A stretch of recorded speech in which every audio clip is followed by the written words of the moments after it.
పౌర సేవకులకు స్వాగతం.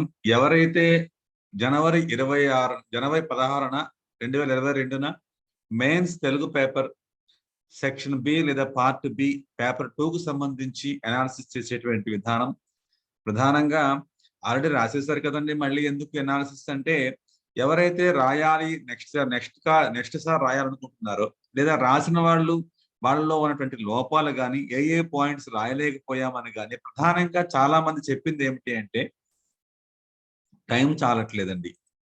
టైం మీకు చాలా, ఎందుకంటే వాళ్ళు ఇచ్చిన టైం చూసినట్లయితే మీకు 250 మార్కులకి 3 గంటల టైమే ఇస్తున్నారు.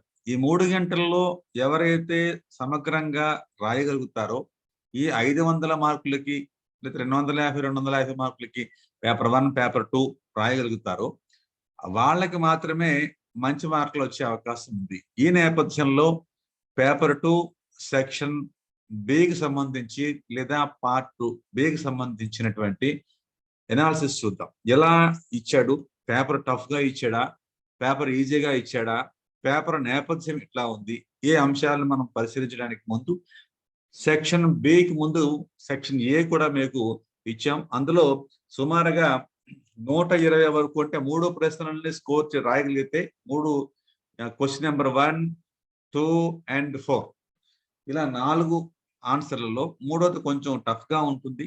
దాన్ని ఒకవేళ రాసిన ఎన్ని మార్కులు వస్తాయి సుమారుగా అంటే, మీకున్నటువంటి ఆ విషయానికి సంబంధించిన పరిజ్ఞానాన్ని నేపథ్యంలో సాధ్యమైనంత వరకు, అంటే అందరికీ పరిజ్ఞానం ఉంటుందని కాదు, అలానే ఉంటుందని కాదు, ఈ బేరీజ్ వేసే క్రమంలో మీకు ఎన్ని మార్కులు వస్తాయి అంటే 120 వరకు రావచ్చు 3 ప్రశ్నలను రాస్తే అనేది మనం చూసినట్లయితే 150కి 120 మార్కుల వరకు స్కోర్ చేసే ఛాన్స్ ఉంది అనేటువంటి విషయాన్ని సెక్షన్ ఏకి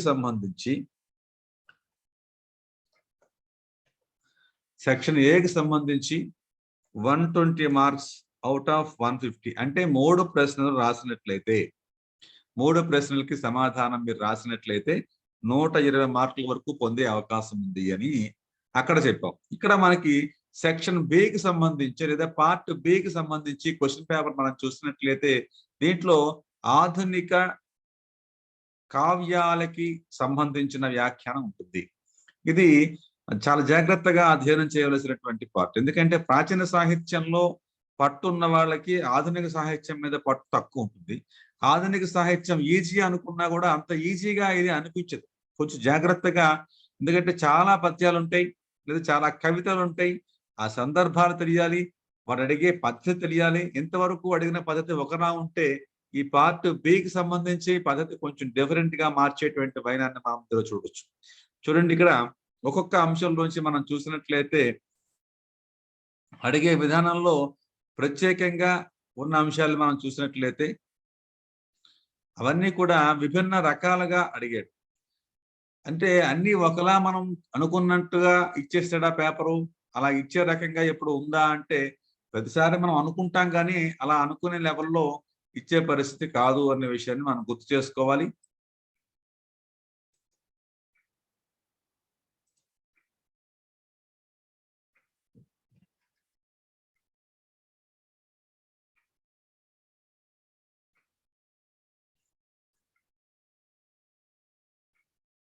ఇందులో ఒక్కొక్క క్వశ్చన్ గురించినటువంటి విషయాలను చూద్దాం.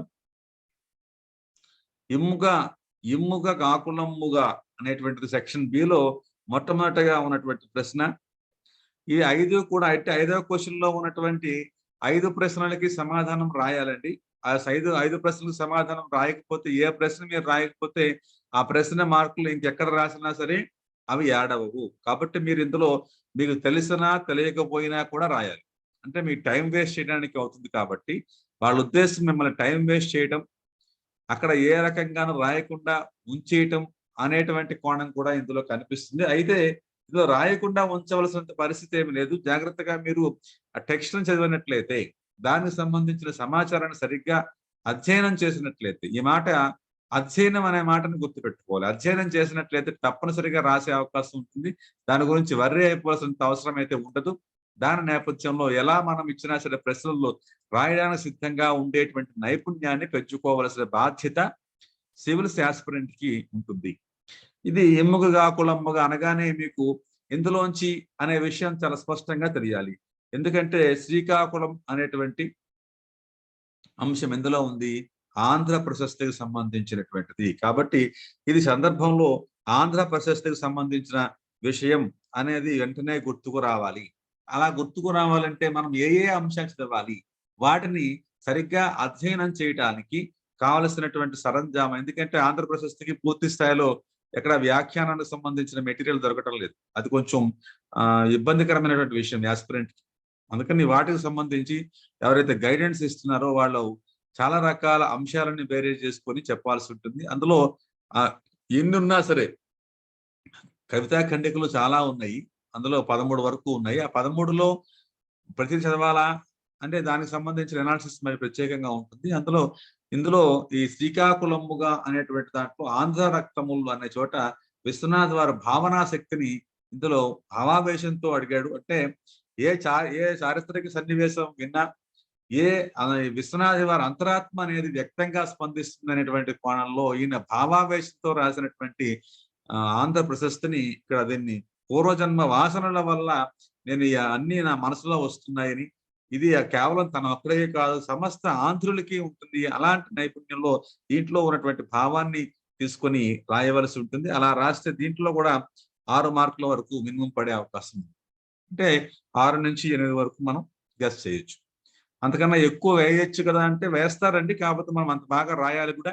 ఆ టైంలో 7 నిమిషాల్లో దాన్ని కంప్లీట్ చేసేయాలి కదా. ఆ నేపథ్యంలో మనం 6 మార్కుల నుంచి 8 మార్కులు మాక్సిమం వేద్దాం. 6 అనేది మినిమం వేద్దాం. ఇక్కడ నిప్పులు గక్కుకుంటూ నిబిడాశ్చర్యంతో అనేటువంటి నిప్పులు చిమ్ముకుంటూ నింగికి నేను ఎగిరిపోతే అని నిబిడాశ్చర్యంతో అనేటువంటిది ఎందులోదో ముందు మనకు తెలియకపోతే సమాధానం రాయడానికి ఇబ్బంది పడే అవకాశం ఉంటుంది. ఇది ఎందులోదే అనే తెలియాలి అంటే ముందు శ్రీశ్రీని మహాప్రస్థానం చాలా చిన్నదా ఉన్నటువంటి కవిత అది. దాని శుద్ధ వచన గేయంతో ఉన్నటువంటి కవిత. దాన్ని మనం వదిలేస్తే మార్కులు పోతాయి. అందువల్ల చిన్నది ముందు చదివేసుకోవాలి. సెకండ్ లెవెల్లో కొంచెం పెద్దవి, థర్డ్ లెవెల్లో కొంచెం బాగా పెద్దవి, దాన్ని సమ్మరైజ్ చేసినటువంటి అంశాలు ఇవి చదువుకోగలిగితే మంచి స్కోర్ చేసేవాల్సి. చిన్నదే కవిత కాబట్టి దీనికి రాయవలసింది ఏమిటి? మానవ స్వభావాన్ని. ఇది 3 పాదాల ఒక గేయంలాగా ఉండేటువంటి అంశం. ఇందులో ప్రత్యేక శిల్పం ఉంది. మొదటి భాగంలో వీరి తర్వాత మనసులో మనం అని చదువుకోవాలి. అలా చివరి భాగంలో వీరే తర్వాత అని చదువుకోవాలి. అలా చమత్కారం వంట పట్టుకున్నట్లయితే ఈ ముఖ్యార్థంలో మానవ సంబంధాలని ఇందులో చూపించేటువంటి పరిస్థితి కనిపిస్తుంది. అంటే తాను నేలకు రాలిపోగా వ్యక్తించేటువంటి అంశం. ఇక్కడ అనే పొల్లు ఏదైతే ఉందో తాను పైకి వస్తుండగా ఆశ్చర్యపడేటువంటి సమాజం, మెచ్చుకోలేదనే వ్యంగ్యం, దాన్ని నేలకు రాలిపోగా వెక్కిరించేటువంటి వైరం ఈసడించింది. ఆ ఈసడించడం, హింసించడం, అది నీచంగా చూడటం, అనంతమైనటువంటి అర్థానికి సంబంధించిన వ్యంజన అంశం అందులో కనిపిస్తూ ఉంటుంది. చిన్న చిన్న పొల్లులు అంత వ్యంజన సాధించడం చాలా కష్టంగా ఉన్నప్పటికీ గేయంలో మరొకటి ఏమిటంటే 6 పాదాలలో మొదటిలో నకారాన్ని తీసుకున్నాడు. ఈ నకారం అనేది ఆరంభానికి అతను ఎగరడంలో తీవ్రతను, తర్వాత 3 పాదాల్లో ఉన్నటువంటి నకారం ఏం చేసిందంటే అతను పై స్థితికి వెళ్ళేటువంటి సమానమైన పతన దశను వ్యంగ్యంగా చేస్తుంది. ఇలా విభిన్న రకాల మానవ స్వభావాన్ని ఈసడించడం దగ్గర నుంచి పై స్థాయికి వెళ్ళేటువంటి కోణం వరకు ఉన్నటువంటి మానవ స్వభావాన్ని చిత్రీకరించేటువంటి శుద్ధ వచన గేయంగా దీన్ని చూపించాలి. ఆ రకంగా దీన్ని రాసినట్లయితే మీకు 10 మార్కులకి మాక్సిమం 10 మార్కులు పడే అవకాశం ఉంది. 1 తగ్గిన 8 మార్కుల వరకు పడే అవకాశం. ఓకే, అది చిన్న గేయం కాబట్టి ఎక్కువ స్కోర్ చేసేటువంటి అవకాశం. తర్వాత చూడండి, ఇది ఎంత కోయిల పాట హృదయనో కదా అని చెప్పేసి ఇది కొంచెం యూపీఎస్సి వాడు మార్కులు కలిపే ఉద్దేశం లేదు. నిజానికి ఇక్కడ మనం చూసినట్లయితే చూడండి, గబ్బలం మొదటి సంపుటం అని రాశాడు. కానీ మనకి పార్ట్ 1 అనేది మనకి గబ్బలంలో సిలబస్. సంపుటంలో 4 ఉన్నాయి గబ్బలానికి సంబంధించి. పార్ట్ అంటే భాగమును అర్థం తీసుకున్నట్లయితే ఇందులో 177 వరకే మనకి ఉన్నాయి. 177 అంటే పద్యాల నెంబరు లేదు. వాని ఇష్టార్థములు కూర్చుదాని ఓలే విశ్వనాథుని గుడికి గబ్బలము సనియే 1000 చేతులు పెనుకాపు వేగరింప గచ్చ బిగించిన పేద కార్మికుండు అని దాంతో మనకున్న సిలబస్ అయిపోతుంది. అంటే 177 పోయమ్స్ మాత్రమే ఉన్నాయి. కానీ వీడు 137 పోయంలో ఇచ్చాడు. కాబట్టి ఇది ఔట్ ఆఫ్ సిలబస్ అనేటువంటి భావనలోని తీసుకోవాల్సి ఉంటుంది. మీరు ఖచ్చితంగా యూపీఎస్సీకి ఎవరైతే ఆస్పిరెంట్స్ ఉన్నారో ఇది పార్ట్ 1లో లేదండి, పార్ట్ 2లో ఉంది. సంపుటం 1. సంపుటం అనేది పార్ట్ అనే అవకాశం లేదు. సంపుటం అంటే మొత్తం 4 సంపుటాలు ఉన్నాయి. అది ఫస్ట్ సంపుటం. ఫస్ట్ సంపుటం అంటే మన 250 వరకు ఉన్నాయి. 250 పద్యాలు మీకు ఇచ్చేది. అన్ని ఇచ్చే అవకాశం లేదు కాబట్టి 117 వరకే ఉన్నాయి. కాబట్టి మీరు దీన్ని వాదించవచ్చు. 137 పోయం అనేది అవుట్ ఆఫ్ సిలబస్. కాబట్టి మీరు ఇక్కడ ఈ 10 మార్కులు యూపీఎస్సీ వాడు ఎవరికి కలపడం, తీసేస్తూ ఉంటాడు దాన్ని. అందుకని తీసేసేయడానికి కావాల్సినటువంటి లెటర్స్ మీరు కావాలంటే రాసుకోవచ్చు, అందులో ఇబ్బంది లేదు. ఇది ఇక్కడ సంవేదన చెప్పడం అనేది ప్రధానంగా ఉన్నప్పటికీ ఇది మీకు నిజానికి సిలబస్ లో లేదు. సంపుటం 1లో ఉంది కానీ పార్ట్ 1 అయితే కాదు. కాబట్టి దీన్ని అవుట్ ఆఫ్ సిలబస్ గా కనుక మీరు కన్సిడర్ చేయమని యూపీఎస్సీ వాళ్ళకి రాయడం ద్వారా ఈ 10 మార్కులు తీసేయడం జరుగుతుంది. ఆ రకంగా మీకు 250 మార్కులని 240 మార్కులుగా కేటాయించడం అవకాశం ఉంటుంది. అది మీరు గమనించవలసిన అంశం. అయితే ఇది జాషువా రాసినటువంటి గబ్బలమే, సంపుటం 1లో ఉంది కానీ పార్ట్ 1 కాదు. అది మనం గమనించవలసిన అంశం. కాబట్టి ఈ ప్రశ్నకి మన సమాధానం రాసినా రాయకపోయినా తీసే ఛాన్సెస్ ఉంటాయి. అక్కడ మనకు 10 మార్కులు తగ్గిపోతాయి ఆబ్వియస్గా. ఏమండి, తర్వాత చూద్దాం. భావోద్వేగ మాధురీ మహిమ. భావోద్వేగ మాధురి దృష్టితో ఈ పద్యాన్ని వ్యాఖ్యానించండి. ఇక్కడ మనకు కృష్ణశాస్త్రికి సంబంధించిన విషయం ఇది. ఈ కృష్ణశాస్త్రి మాధురీ దృష్టి భావోద్వేగానికి సంబంధించింది. సాధారణంగా భావోద్వేగానికి సంబంధించింది ఏమిటి? మనకి ఎక్కువగా అన్వేషణ ఖండిక. ఈ అన్వేషణ ఖండిక 10వ ఖండిక. ఈ 10వ ఖండిక అంతా కూడా కవికి గోపికకి మధ్యలో ఉన్నటువంటి సంభాషణ. అందులో గోపిక శ్రీకృష్ణుని మురళీగానాన్ని ఆసరా చేసుకుని కృష్ణుని సౌందర్యాన్ని అనుభవించగలగడం ఈ ఖండికలో ప్రధానంగా ఉంటుంది. అందులో ప్రేమ అనంతంగా గాఢమైనదిగా చెప్పే ఖండికను రచించాడు. అందులో తావుల తోడ తేనెయుల ధారలను పిప్పులు వేణు గీతికారావములు అని ఇక్కడ వర్ణిస్తూ ఉంటాడు. ఆ తావులు వెళ్లే మార్గంలో ఎలా ఉంది, అది మాధుర్యంతో కూడినటువంటి కోణాన్ని, భావోద్వేగంతో అన్వేషణ క్రమంలో చూసేటువంటి ఆ విషయాన్ని ఇందులో భావాన్ని మీరు కొంచెం భావావేశంతో రాసి సరిపోతుంది. అందుకని భావోద్వేగం, భావము ఉద్వేగము, భావంతో కూడినటువంటి వేగంతో, మాధురి అంటే అందానికి సంబంధించిన దృష్టి. ఇందులో ఏమిటి అందంగా ఉంది, ఈ అన్వేషణ సంబంధించిన విషయం ఏమిటి అనేది మనం రాయగలిగితే దీంట్లో మినిమం 8 మార్కులు వచ్చే అవకాశం ఉంటుంది. కృష్ణశాస్త్రంలో 8 మార్కులు రావాలంటే చాలా జాగ్రత్తగా మనం అధ్యయనం చేస్తేనే వస్తుంది. అన్వేషణ అనే కవిత ఖచ్చితంగా ఎప్పుడూ ఏదో రకంగా అడుగుతున్నాడు. అందువల్ల అన్వేషణ కవిత మాత్రం ఎప్పుడు మనం వదలటానికి వీల్లేదు. మిగతా కూడా కొన్ని కావాలి. 50 కవితా ఖండికలు సుమారుగా మనం చూసుకోవలసి ఉంటాయి. వాటి నేపథ్యంలో ఈ ఆధునిక కావ్యంగా ఉన్నటువంటి దాన్ని కొంచెం జాగ్రత్తగా అధ్యయనం చేస్తే కానీ ఈ వ్యాఖ్యానం చాలా మందికి ఇబ్బంది పెట్టేటువంటి అంశం. సరిగా రాస్తే 8 పడతాయి, వదిలేస్తే కనుక మార్కులు పోతాయి. అందుకని రాసే ప్రయత్నం చేయొచ్చు. ఇది భావోద్వేగం అంటే మీరు దీని గురించి విపరీతంగా ఆలోచించవలసిన అవసరం లేదు. భావానికి సంబంధించిన ఉద్వేగము, వేగానికి సంబంధించినది, మాధురి గుణంతో కూడినటువంటి అంశం. అంటే అందాన్ని చెప్పినటువంటిది, మాధుర్యాన్ని చెప్పినటువంటిది. ఎందుకంటే గోపిక అన్వేషణతో కూడినటువంటి మాధుర్యం, విరహ వేదన సంబంధించిన, కృష్ణుడికి సంబంధించిన విషయాన్ని ఇందులో ప్రస్తావిస్తున్నాడు అనేది మనం గుర్తుపెట్టుకోవాలి. ఈ పదాలు మనకి కొంచెం జాగ్రత్తగా ఆలోచించినప్పుడు మాత్రమే అర్థమవుతాయి. తర్వాత మనం చూసినట్లయితే వర్ణనాత్మక దృష్టికోణం అంటే ఎలా వర్ణించాడు, ఆ వర్ణన ప్రకటన ఎలా చేశాడు అంటే ఇది 89, 90 పేజీ నెంబర్లో కనిపిస్తుంది. మీరు కర్పూర వసంతరాలు చూసినట్లయితే అందులో ఆయన ప్రతిభ నికషోపలంగా ఉంటుంది. సాంప్రదాయకమైన ఉపమానాలు తీసుకుంటూ ఉంటాడు. ఆ పృథివీ ఆమె జగనమట, వెనుక సీటట, ప్రాంతం అంతా కూడా అధిష్టానించేటువంటి స్థానం అట, కళ్ళలోని అందాలను చూడటం, జగనపీఠము జలమా మోకంటి పాపలోతుల చూచి అంటాడు. అలా పృథివీ, జలము, అగ్ని, ఆకాశము, వాయువు, ఈ పంచభూతాత్మకమైనటువంటి ఈ దేహాన్ని, శృంగార రసాన్ని వీరత్వంగాను, ఆమె సృష్టికి మూలంగా తాత్విక భావన చూడటం, చూచి అనే 2 సార్లు చెప్పడం వల్ల గాంచి, గుర్తించి, గమనించి ఇలాంటివి వాడడం ద్వారా పరీక్షగా చూడటం, ద్వారా ఎంచుకోవడం, ఇవన్నీ వ్యక్తిగతంగా సృష్టిగతంగా మార్చేటువంటి వైనం ఇందులో కనిపిస్తుంది. ఈ వర్ణనలో ఆయన ప్రతిభని ఆమె అధిష్ఠించేటువంటి అంశాలను చెప్పేటువంటి వర్ణక్రమం ఇందులో వర్ణనాత్మక అంశం ఉంది కాబట్టి దానిని దృష్టిలో పెట్టుకుని వ్యాఖ్యానం చేయాలి. అలా చేస్తే దీనికి కూడా 8 మార్కులు పడే అవకాశం ఉంది. అందువల్ల ఈ క్వశ్చన్ జాగ్రత్తగా మనం అధ్యయనం చేస్తేనే తెలుస్తుంది. ఎందుకంటే నారాయణ రెడ్డి గారి కవితలు జాగ్రత్తగా తెలుసుకోవాల్సిన అవసరం ఉంది. కొంచెం ఎక్కువ విషయం ఉంటుంది కాబట్టి దాన్ని కొంచెం చదువుకోవాల్సిన అంశం. ఆ రకంగా 8 మార్కులు ఇందులో స్కోర్ చేయొచ్చు. ఇక 6వ క్వశ్చన్ మనం తీసుకోవాలి కదా. ఇందులోంచి 4 క్వశ్చన్ 5, 6, 7, 8 ప్రశ్నల్లో కనీసం 2 ప్రశ్నలు తీసుకోవాలి. అందులో 2 ప్రశ్నలు తీసుకుంటే ఎలా ఉంటుందో మొదటి దాంట్లో అంటే పార్ట్ 1A సంబంధించి అది ఇంతకు ముందు చెప్పాము. ఇప్పుడు పార్ట్ బికి చెప్తున్నాం కాబట్టి ఇందులో 6వ క్వశ్చన్ తీసుకున్నాం అనుకోండి. క్వశ్చన్ నెంబర్ 6 కనుక తీసుకున్నట్లయితే ఇందులో 3 రకాల ప్రశ్నలు ఉన్నాయి.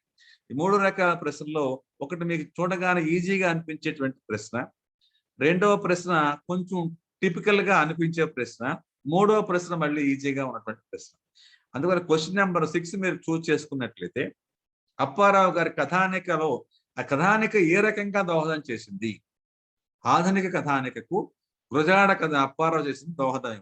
అంటే ఆధునిక కథానిక అంటేనే ఆధునిక ప్రక్రియకు సంబంధించి అందులో కమలానికి సంబంధించి కమలంలా విరబూసిన కమలని, కథలలో స్త్రీలకు సంబంధించిన సామాజిక చైతన్య చిహ్నాలుగా వాడటం, సరళ వ్యక్తిత్వం ప్రధానంగా వేశ్య చైతన్యానికి ప్రత్యేకంగా వాడటం, దురాచారాలను నిర్మూలించే నేపథ్యంలో నాంచారమ్మ తీసుకోవడం, ఇవన్నీ ఆధునికతకు సంబంధించినటువంటి, అందుకని ఆధునిక చరిత్రను రాబోయేటువంటి స్త్రీలే రాస్తారనేటువంటి దానికి ఈ కథానిక నేపథ్యం, కథానిక ప్రక్రియని తీసుకోవడం ద్వారా జనంలోకి తీసుకురావడం అనేది ఇందులో కనిపిస్తుంది. ఇలాంటి అంశాలను బేస్ చేసుకొని రాస్తే కనుక ఇది మినిమం 15 మార్కుల వరకు స్కోర్ చేసే ఛాన్స్. ఇట్లా మనకి వస్త్వాశ్రయ రీతి సంబంధించి ఇది చాలా ఈజీ అండి. మీరు ఆ ప్రశ్నను చూసి భయపడిపోకూడదు. వస్త్వాశ్రయం అంటే వస్తువుని ఆశ్రయించి, ఇందులో ఏమిటేమిటి వస్తువులు తీసుకున్నాడు అంటే ఆ హెడ్డింగ్సే వస్తువులండి. కథా అంశాలు, కథా శీర్షికలు ఏవైతే ఉన్నాయో అవి 12, 13 ఉన్నాయి కదా, అవే ఆ శీర్షికలు ఒక్కొక్కటి ఒక్కొక్క రకంగా ఉన్న ఆంధ్ర మహావిష్ణు మొదలెట్టి చివరి వరకు తీసుకెళ్తాడు పగమబ్బులతో. ఆ చివర ఆ కొండవేటి పగమబ్బులు, గోల్డెన్ నిబ్బులు అంటాడు. అలా ఒక్కొక్క దాంట్లో ఆ టైటిల్స్ మీకు గుర్తుంటారు. ఆ టైటిల్స్ ని గుర్తు పెట్టుకుని దాని గురించి 2-3 లైన్స్ రాసుకుంటూ వెళ్ళిపోతే 20 మార్కులకి రాసేయగలుగుతారు. అలా మీరు కృష్ణవేణి గరిష్ట అనే పద్యం మొదలుపెట్టి శ్రీకాకుళం ఆంధ్రదేవుడికి సంబంధించిన ఆంధ్ర మహావిష్ణువుకి సంబంధించిన వర్ణన నుంచి మొదలుపెట్టి అందులో ఉన్నటువంటి అంశాలు మాత్రమే రాయాలి. ప్రశ్నలు మీరు పద్యాలు రాసుకుంటూ వెళ్తే అయ్యే అవకాశం ఉంది. ఆ రకంగా మీరు రాస్తే దీనికి కూడా మనం 15 వరకు స్కోర్ చేయొచ్చు. ఇక మధ్యతరగతి భేషజం, ఇది ఎన్జిఓకు సంబంధించినటువంటి ప్రశ్న. ఎన్జిఓ అనగానే మీకు ఈజీ అనేటువంటి ఒక విషయం వస్తుంది. అయితే ఈయన ఎన్జిఓ మధ్యతరగతి భేషజం గురించి వర్ణించారు. అంటే ఫాల్స్ ఫెస్టిజ్ ఎలా తీసుకున్నాడు, అందులో ఉన్నటువంటి చదువుకోవడానికి వెళ్ళినటువంటి గోపి అనేవాడు ఫాల్స్ ఫెస్టేజీకి భిన్నంగా ప్రవర్తించే విధానం, ఇది మనం గమనించవలసిన అంశం. అట్లాగే పస్తులు పడుకున్నా కానీ మనం ఇలాంటి పళ్ళపొడు లాంటివి అమ్ముకోకూడదు అనేటువంటిది. అట్లాగే ఇలాంటి భావాలు ఏవైతే ఉన్నా, రంగనాథ మధ్యతరగతి జీవితంలో ఆ చిరిగిపోయినటువంటి కోటు వేసుకోవడం, లోపల ఉన్నటువంటి చొక్కా కనిపించకుండా ఉండడం కోసం, ఇవన్నీ కూడా ఫాల్స్ ఫెస్టేజ్ అనేటువంటి భేషజాలకి పోవడం, గొప్పలకి పోవడం, ఇలాంటి అంశాలను ఏవైతే ఉన్నాయో కనీసం ఒక 5-6 అంశాలు తీసుకొని ఇది ఒక 10 మార్కులకి ఇచ్చారు కాబట్టి మనం 3 రకాల అంశాలను తీసుకొని ఆ ఫాల్స్ ప్రెస్టేజ్ ఎక్కడైతే ఉందో, పళ్ళపొడి వ్యాపారం చేయటం తప్ప, అప్పడాల వ్యాపారం చేయటం తప్ప, డబ్బు సంపాదించడం తప్ప, ఇలాంటి కోణాల్లో గోపి క్వశ్చన్ చేస్తూ ఉంటాడు. దాన్ని భిన్నంగా తన అన్నగారైనటువంటి అతను ఇలా చేయడానికి వీల్లేదు అనేటువంటి ఒక పరిస్థితిని క్రియేట్ చేస్తాడు. అది రంగనాథంలో ఉన్నటువంటి విషయాన్ని మనం ఫాల్స్ ప్రెస్టేజ్గా చూడటానికి అవకాశం ఉంటుంది. అలా రాసినట్లయితే దీంట్లో మనకి మినిమం 7 మార్కులు పొందే అవకాశం ఉంటుంది. అట్లా మనం చూసినట్లయితే క్వశ్చన్ నెంబర్ 5కి మనకి ఎంత వచ్చే అవకాశం ఉంది? 1 పోయింది కాబట్టి 5 ప్రశ్నలు, 5 8లు 40 వరకు ఛాన్స్ ఉంది, సాధించే అవకాశం ఉంది. క్వశ్చన్ నెంబర్ 6 కనుక తీసుకున్నట్లయితే క్వశ్చన్ నెంబర్ 6లో 15, 15, 7 అంటే 37 మార్కుల వరకు పొందే ఛాన్స్ ఉంది. క్వశ్చన్ నెంబర్ 7 కనుక మనం తీసుకున్నాం అనుకోండి, క్వశ్చన్ నెంబర్ 7 ఎందుకంటే ఇందులో 3 ఆప్షన్ తీసుకోగలిగితే, కృష్ణశాస్త్రి సహోదయుల హృదయాన్ని మధుర విరహాన్ని మెలుకులపే రీతిని వివరించండి. మధుర విరహం అనగానే అన్వేషణలోకి వెళ్ళిపోవడం డైరెక్ట్ గా. మధురమైన విషయాన్ని అంటే అన్వేషణ చాలా ఇంపార్టెంట్. అన్వేషణ నుంచి మనకి ఒక వ్యాఖ్యానం ఇచ్చేసాడు, అన్వేషణ నుంచి ఒక పరిస్థితి ఇచ్చేసాడు. అందువల్ల అన్వేషణకు సంబంధించిన మధుర విరహాన్ని, దాంట్లో ఉన్న భావజాలాన్ని కనుక వర్ణించినట్లయితే దీంట్లో మంచి మార్క్స్ పడే అవకాశం ఉంటుంది. బృందావనంలో, వేణుగానంలో కవి హృదయం భావ శబలత అంటే వైవిధ్యం. ఒకే హృదయాన్ని చాలా భావాలు పుట్టడం. కవి మరణించడం, కృంగదీయడం, మోడైపోయినటువంటి జీవితం, శిథిలమైపోయినటువంటి మనస్తత్వంతో కూడినటువంటి హృదయాన్ని చిగురింపజేసేటువంటి ఆ మురళీ గానం మీదకి అట్రాక్ట్ అవ్వడం అనేది ఇందులో ఈయన చూపించినటువంటి మధుర విరహంగా భావించినట్టుగా కనిపిస్తుంది. ప్రతి కవికి ఇంద్రియ అనుభూతులు అవసరమని, ఆ అవసరానికి సంబంధించినటువంటి అన్వేషణ ఉంటుందని, అదే గోపికగా తానైపోయి అన్వేషించేటువంటి విషయాన్ని ప్రధానంగా ఇందులో చేసుకుంటూ రాసినట్లయితే దీంట్లో మనకి 10 మార్కులు తక్కువ లేకుండా 15 వరకు స్కోర్ చేయొచ్చు. అంటే మినిమం 10 మార్కులు ఇందులో వస్తాయి. జాగ్రత్తగా కనుక మనం అన్వేషణ అనే థాట్ రాకపోతే మొత్తం మార్కులు పోతాయి. తర్వాత జగన్నాథ రచక్రాలు. ఇది శ్రీశ్రీకి సంబంధించిన విషయం అయినప్పటికీ కూడా ఆయన ఆ జగన్నాథ రచక్రాలు అనేవి మీకు ఆల్మోస్ట్ ఆ కవిత ఖండికలో ఉన్న విషయాన్ని, సమాచారాన్ని, ఖండిక గురించిన విషయాన్ని పూర్తి స్థాయిలో మీరు చదువుకోగలిగితే మాత్రమే దీన్ని రాయగలుగుతారు. ఆ రథం నడిచే మార్గం ఏమిటి?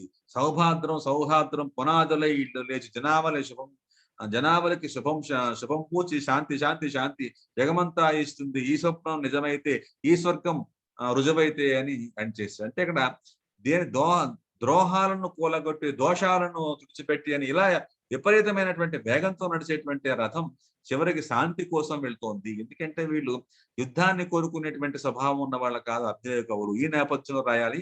ఇలా రాసినట్లయితే మీకు ఆల్మోస్ట్ జగన్నాథ రచకర్ల మీద ఒక అవగాహన ఉన్నట్లయితే ఆ కవిత విషయాన్ని మీరు దీన్ని కోట్ చేయగలిగితే దాని రచకరణ మార్గాన్ని కూడా మీరు చెప్పే పరిస్థితి ఉంటుంది. ఆ రకంగా మంచి మార్క్స్ స్కోర్ చేసే ఛాన్స్ ఉంది. ఆ రకంగా ఈ క్వశ్చన్ నెంబర్ బికి సంబంధించి క్వశ్చన్ నెంబర్ 7లో బికి సంబంధించి మినిమం 15 మార్కుల వరకు సంపాదించి, ఎందుకంటే డైరెక్ట్ క్వశ్చన్ ఇది. డైరెక్ట్ క్వశ్చన్ మీరు సమాధానం రాయలేకపోతే కొంచెం ఇబ్బంది కాబట్టి అందులో జగన్నాథ రచక్రాలు చాలా ముఖ్యమైనటువంటిది. అట్లాగే మహాప్రస్థానం ముఖ్యమైనవి. ఇలా పెద్ద పెద్ద అంశాలతో కూడిన కవితలను మనం సరిగ్గా అధ్యయనం చేయకపోతే వదిలేస్తామనేటువంటి పరిస్థితిలో ఇచ్చేటువంటి ప్రశ్న ఇది. అందుకని దీన్ని వదిలేయడానికి అవకాశం లేని ప్రశ్న అలా రాయాలి. అట్లాగే స్ట్రీమ్ ఆఫ్ కాన్షియస్నెస్ అల్పజీవ నవలకు సంబంధించినటువంటి ప్రశ్న ఇచ్చాడు. ఇది 20 మార్కులకి ఇచ్చేటువంటి అవకాశం ఉన్న 10 మార్కులకి ఇచ్చాడు. అంటే పాత్రలు అసాధారణ లేదా అపసామాన్య మనస్తత్వంలోంచి ఒక్కో రచయిత ఒక్కో పద్ధతుల్లో అవలంబించేటువంటి ఒక ఫ్లో ఆఫ్ థాట్ ఏదైతే ఉందో దాన్ని చైతన్య స్రవంతి అంటాం. ఆ చైతన్య స్రవంతి అనేది ఏ రకంగా ఏ పాత్రల్లో అంటే స్ట్రీమ్ ఆఫ్ కాన్షియస్నెస్ అనేసి ఆధునిక కాలంలో నవలలో ఇదొక రచనలో ముఖ్య భాగంగా విమర్శకులు గుర్తించడం. ఒక పాత్ర మనసులో వచ్చేటువంటి ఆలోచన ధోరణి ఒక ప్రవాహ రూపంలో ఎలా వస్తే అలా దాన్ని చిత్రించుకుంటూ వెళ్ళిపోవడం అనేది ఈ ఆలోచన చైతన్య స్రవంతికి స్రవంతి అంటే ప్రవాహం. ఇలాంటి నేపథ్యాన్ని చెప్పేటప్పుడు సుబ్బయ్య కూర్చొని ఆ తొందరగా ఆలోచిస్తూ ఉన్నటువంటి విధానాన్ని మనం ఇక్కడ రాయగలిగితే కనుక ఇందులో కూడా మంచి మార్కులు స్కోర్ చేయొచ్చు. 10 మార్కులు కాబట్టి 7 మార్కులు ఈజీగా పొందే ఛాన్సెస్ ఉన్నాయి. ఆ రకంగా క్వశ్చన్ నెంబర్ 7కి మనం టోటల్ గా ఇది 15, ఇది 7, ఇది ఒక 15 సుమారుగా ఇందులో కూడా మనం 30 + 7 37 మార్కుల వరకు పొందే ఛాన్స్ ఉంది. ఏమండి? క్వశ్చన్ నెంబర్ 7 కనుక తీసుకుంటే ఆప్షన్ లో క్వశ్చన్ నెంబర్ 6లో 37, క్వశ్చన్ నెంబర్ 7లో 37 వరకు ఛాన్సెస్ ఉన్నాయి. తర్వాత మనం ఇంకొక అంశంలోకి వెళ్తే క్వశ్చన్ నెంబర్ 8 మనం చాయిస్ గా తీసుకున్నట్లయితే చాలా మంది ఆధునిక సాహిత్యంలో కొంచెం పట్టున్న వాళ్ళు కానీ ఆధునిక సాహిత్యం ఇందులో శారద రేఖలు మనం ఎప్పుడు చదవాల్సినటువంటి అంశం ఉంది. అయితే శారద రేఖల్ని కొంచెం డిఫరెంట్ గా అడిగాడు. సమాజ చరిత్ర నిర్మాణంలో అంటే సామాజిక అంశాలు చెప్పడం అంతకంటే ఏం లేదు. సామాజిక అంశాలే సమాజ చరిత్ర నిర్మాణానికి మారుతాయి. ఏమిటి సామాజిక అంశాలు అనేది తర్వాత చూద్దాం. ముందు గబ్బిలం క్వశ్చన్ నెంబర్ 8 కనుక తీసుకుంటే గబ్బిలంలో స్ఫూర్తిని దాని వైశిష్ట్యాన్ని చెప్పాలి. గబ్బిలంలో ఉన్న సామాజిక అంశాలన్నీ స్ఫూర్తినిచ్చేవి. అంటే రెక్కల పంటను పండించినటువంటి వాడికి భోజనం లేకపోవడం, తల మీద పడినటువంటి బురదని కడగనటువంటి గంగ లేకపోవడం, ఇలా నైవేద్యాన్ని అంటబడిన వాడు అంటబడినటువంటి నైవేద్యం ఎప్పుడైతే నైవేద్యంగా మారిపోయింది, వాడు ముట్టుకుంటే దాన్ని మడి ఆచారం అనేటువంటి పరిస్థితులు విమర్శించడం, పాముకి పాలు పోయడం, ఇవన్నీ కూడా అంటే హిందూ మతంలో ఉండేటువంటి సాంఘిక దురాచారాలని ప్రధానంగా విమర్శించడం ఒకటి అయితే, దాని ద్వారా దళిత జీవన స్పృహలో ఉన్నటువంటి ఇబ్బందుల్ని అధిగమించే ప్రయత్నం, వాళ్ళ ముందుకు వెళ్ళే ప్రయత్నం, అభివృద్ధి పదంలోకి తీసుకెళ్లేటువంటి ప్రయత్నం. అందుకని ఓ సాత్వికాహారమా అని ఈ సాత్వికాహారం తీసుకున్నటువంటి గబ్బిలాన్ని చెప్తూనే అగ్రవర్ణాలు, ప్రధానంగా బ్రాహ్మణ వర్ణాలు వాళ్ళకి సంబంధించినటువంటి వాళ్ళు ఈ తపశ్చర్యలు తలకిందులుగా వేలాడడం, వెన్నెల్లాంటి దగ్గరగా ఉన్నావు అని చెప్పి ఆ బ్రాహ్మణుల్ని మెచ్చుకోవడం ఇందులో ఇండైరెక్ట్ గా వ్యంగ్యాత్మకంగా ధోరణి తెలియజేస్తూ దాని వైశిష్ట్యాన్ని అంటే డైరెక్ట్ గా తిట్టడం కాకుండా అసలు సాహిత్య ప్రయోజనం ఏమిటంటే ఆలోచనామృతం. ఈ ఆలోచనామృతం మనకు కల్పించినటువంటిది గబ్బిలానికి సంబంధించినటువంటి ఖండకావ్యం. ఆ రకంగా రాసినట్లయితే 20 మార్కులకి మినిమం 15 మార్కులు పొందే ఛాన్స్. అది కొంచెం జాగ్రత్తగా బ్యాలెన్స్డ్ గా రాయాలి. అట్లాగే లఘుమ పాత్ర, ఎందుకంటే కర్పూర వసంతరాయలు ఆల్రెడీ ఒక వ్యాఖ్యానం ఇచ్చాడు. ప్రతిభా విశేషాలు, ఆయన కవితా విశేషాలు, ప్రతిభా విశేషాలు.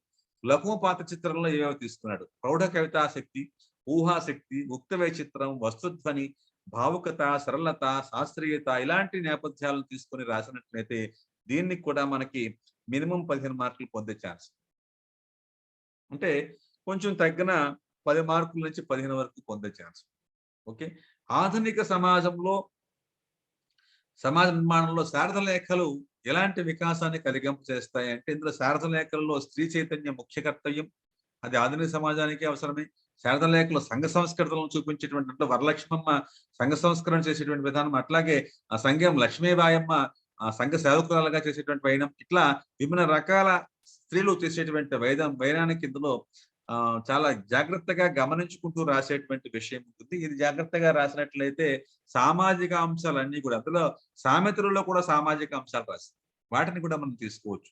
అట్లాగే మత సంబంధమైన విషయాల్లో ఎవరైతే ఉన్నారో వాళ్ళందరూ ఇబ్బంది పెట్టేటువంటి వైనం, వేర్వేరు గుడుల్లో వెళ్ళినప్పుడు వాళ్ళు చేసేటువంటి దుశ్చర్యలో, ఆటోలో ఘాట్ రోడ్లో వెళ్తున్నప్పుడు వాళ్ళు చేసేటువంటి పనులు, ట్యాక్సీలు వాడేటప్పుడు ఇబ్బందులు పెట్టే వైనం, ఇవన్నీ కూడా నాటి అంశాలుగా కరప్షన్ కి దారితీసేటువంటి వైనంగా చెప్పొచ్చు. దాన్ని విమర్శించేటువంటి కోణం అంతా ఇందులో చెప్తే దాంట్లోంచి కూడా మనం మినిమం 7 మార్కులు పొందే అవకాశం. ఆ రకంగా ఇందులో కూడా క్వశ్చన్ నెంబర్ 8లో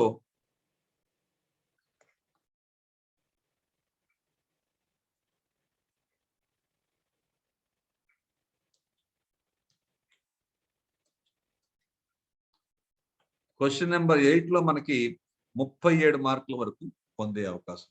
ఇలా యావరేజ్ గా మనం చూసినట్లయితే ఈ అన్ని రకాల క్వశ్చన్లకు సంబంధించి ఏ క్వశ్చన్ ఇచ్చినా సరే మనం రాయడానికి ప్రయత్నం చేస్తే ఇలా మనం క్వశ్చన్ నెంబర్ 8లో 37 వరకు పొందే అవకాశం ఉన్నటువంటిది. అవుట్ ఆఫ్ 50 కాబట్టి 37 వరకు ఛాన్సెస్ ఉన్నాయి. అంటే అన్ని కరెక్ట్ గా రాస్తే అన్ని మార్కులు పొందే ఛాన్స్ ఉంది. అందులోని కనుక 3 రాస్తే ఏది పేపర్ 2 పార్ట్ ఏలో 3 ప్రశ్నలు రాస్తే 120 వరకు ఛాన్స్ ఉన్నాయి. లేదు అందులో కనుక ఆల్రెడీ మనం ఇంతకు ముందు చెప్పుకున్న దాంట్లో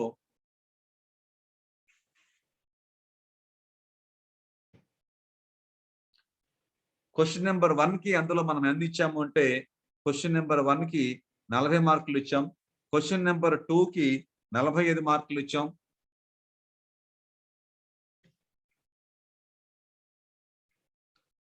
క్వశ్చన్ నెంబర్ 3కి అది ఆన్సర్ రాయకపోతే మంచిదనే పరిస్థితిలో సూచన ఇచ్చాం. అంటే రాసేవాళ్ళు రాయగలిగే వాళ్ళు రాయొచ్చు, అది వేరే ఛాన్స్.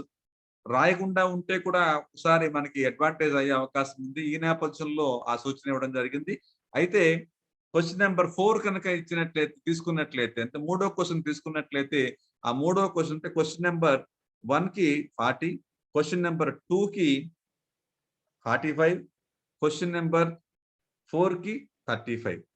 ఇలా మనం సుమారుగా 120 వరకు ఉన్నాయి. ఒకవేళ మీరు క్వశ్చన్ నెంబర్ 4 తక్కువకు వచ్చినాయి కాబట్టి దాన్ని మీరు వదిలేసి ఇందులో కనుక చూడండి, యావరేజ్ గా మనం అన్ని 30 ఫస్ట్ క్వశ్చన్కి వచ్చేటప్పటికి కంపల్సరీ క్వశ్చన్ కాబట్టి అందులో 10 మార్కులు లెస్ అయిపోతాయి. 10 మార్కులు లెస్ అయిపోతే మనకి సుమారుగా అందులో వచ్చిన మార్కులను బేస్ చేసుకొని మనం అర్థం చేసుకోవాలి. కాబట్టి క్వశ్చన్ నెంబర్ 5లో మనకి 5 రాయవలసి వస్తే మనం 5లో ఎన్ని వరకు రావచ్చు అంటే 40 వరకు మాత్రమే మనం మొత్తం అన్ని కరెక్ట్‌గా రాసినప్పుడు ఒకటి పోతుంది కాబట్టి 40 మార్కులకే అది ఉంటుంది. అంటే 4 ఇంటూ 8 4 ఎంతల 32 వరకు మాత్రమే ఇందులో ఛాన్స్ ఉంది. 32 వరకు క్వెషన్ నంబర్ 1కి వస్తే క్వెషన్ నంబర్ 6 37 వరకు వచ్చే ఛాన్స్ ఉంది. క్వెషన్ నంబర్ 7 37 వరకు ఛాన్స్ ఉంది. కాబట్టి క్వెషన్ నంబర్ 7 అండ్ 6 తీసుకుంటే అంటే మూడో క్వెషన్ కూడా ఇందులోదే తీసుకుంటే అప్పుడు మీకు ఎన్ని మార్కులు వస్తాయి? 37 ఇది క్వెషన్ నంబర్ 7 తీసుకున్నందుకు. అట్లాగే 37 క్వెషన్ నంబర్ 6 తీసుకున్నందుకు. అట్లాగే దీనికి సంబంధించి మనం 40 మార్కులకే అనుకున్నాం కదా! 40 మార్కులకే ఉండటం వల్ల క్వెషన్ నంబర్ 5కి 32 మాత్రమే వచ్చే అవకాశం ఉంది. అలా చూసుకుంటే 14ను 2 16 9 ప్లస్ 1 10 106 మార్కుల వరకు వచ్చే ఛాన్స్ ఉంది. ఇది సెక్షన్ బికి సంబంధించి. ఇది ఔట్ ఆఫ్ 150 లెక్క. ఓకే. అందులో 120 అనుకున్నాం కదా! 120లో ఒక 35 తీసేయాలి కదా! మనం మూడో ఆప్షన్ తీసేసుకోగలిగితే 120లో 35 మార్కులు తగ్గించగలిగితే ఇందులో 5, 8, 9 కదా! 95 మార్కుల వరకు అవొస్తాయి. అంటే 106 ప్లస్ 95 అప్రాక్సిమేట్‌గా మనకి 1, 1, 0 కాబట్టి 200 మార్కుల వరకు అంటే 200 మార్కుల వరకు మనం ఇందులో స్కోర్ చేయొచ్చు. 250 మార్కులకి మనం 200 మార్క్స్ వరకు మాక్సిమంగా స్కోర్ చేయొచ్చు.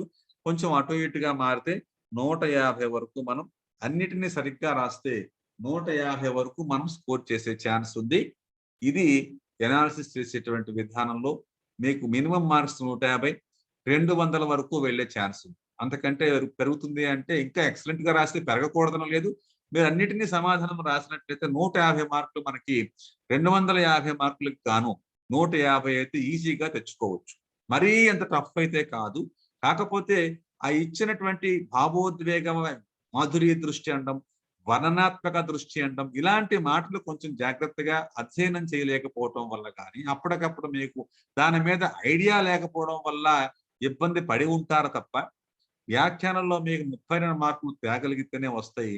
లేకపోతే ఆ 32 మార్కులు పోయినట్లయితే 2 కలిపి 150 మార్కులు వస్తాయి. ఆ రకంగా అంతకు ముందు ఉన్నటువంటి పేపర్ సంబంధించి సుమారుగా 150 మార్కులు వస్తే 300 మార్కులు ఈజీగా తెచ్చుకోవచ్చు.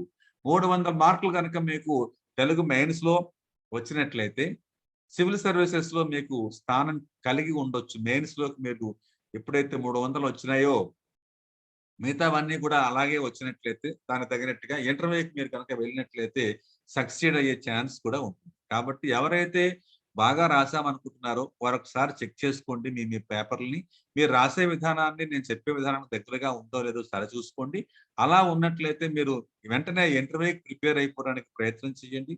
మంచిగా మీరు సివిల్ సర్వెంట్‌గా అవ్వాలని తెలుగు ఆప్షనల్ తీసుకున్నందుకు పేరు పేరున మీ అందరికీ ధన్యవాదాలు తెలియజేస్తున్నాను.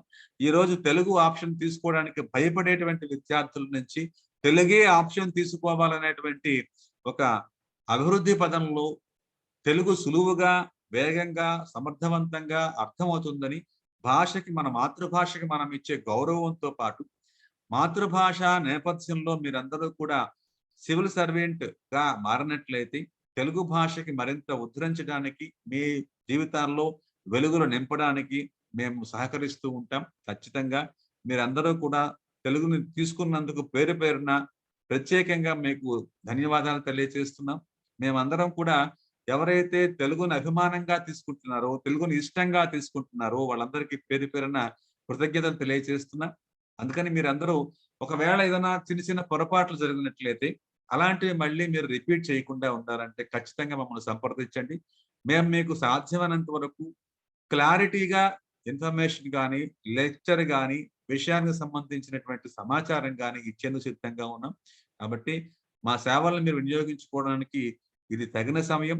వేరే ఆప్షన్ మీకు ఇష్టమైతే అది మీ చాయిస్. దాని గురించి నేను కామెంట్ చేయను. ఎందుకంటే అది మీకు ఇష్టమైనప్పుడు మాత్రం ఏ ఆప్షన్ అయినా తీసుకోండి. దానికేం అభ్యంతరం లేదు. కానీ తెలుగు ఇష్టంగా ఉన్నవాడు, మీకు మహా కష్టం అని మాత్రం ఎప్పుడు అనుకోకండి.